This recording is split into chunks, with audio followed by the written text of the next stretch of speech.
এর উদ্দেশ্য হচ্ছে সবাইকে মনে করিয়ে দেওয়া যে আমরা সবসময় তাদের পাশে থাকবো, তাদের সাথেই থাকবো।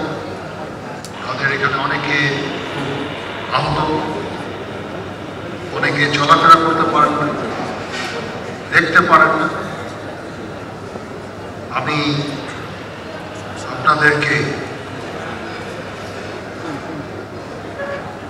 অ্যাসুরেন্স দিচ্ছি যে আমরা সবসময় আপনাদের পাশে থাকব। আজকে এই ইফতার আয়োজন এবং আপনাদের যে আর্থিক সহায়তা ভবিষ্যতে দেওয়া হবে, আজকেও কিছু কিছু করে আমরা দিব। এর উদ্দেশ্য একটাই, এটার জন্য এই যে আমাদের বিজনেস এন্টারপ্রেনার ব্যাংকার্সরা তারাও এখানে উপস্থিত হয়েছেন, তাদের অর্থে তাদের আর্থিক সাহায্যে আমরা এটা করছি।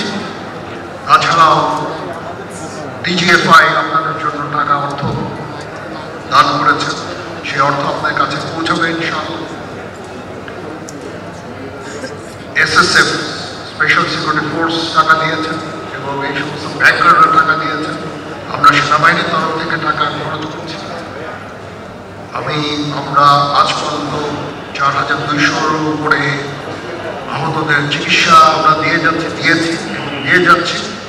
আমাদের এই সাহায্য সহযোগিতা, সবার এই সাহায্য সহযোগিতা সবসময় জারি থাকবে ইনশাআল্লাহ। আমরা চেষ্টা করব আপনাদের একটা রিহ্যাবিলিটেশনের জন্য, সেই দিকেই ইনশাআল্লাহ আমরা চেষ্টা করে যাব এবং এই আর্থিক সাহায্য সহযোগিতা সবসময় আপনাদের প্রতি আমাদের জারি থাকবে ইনশাআল্লাহ। আপনারা কখনো মনোবল হারাবেন না, মনোবল হারানোর কিছু নাই। আপনারা জাতির কৃতি সন্তান, আপনারা এই দেশ এবং জাতির জন্য অনেক কিছু ত্যাগ করেছেন। আমি আপনাদের অভিনন্দন জানাচ্ছি, আপনাদের প্রতি কৃতজ্ঞতা জানাচ্ছি এবং আপনাদেরকে এই অ্যাসুরেন্স দিচ্ছি যে আমরা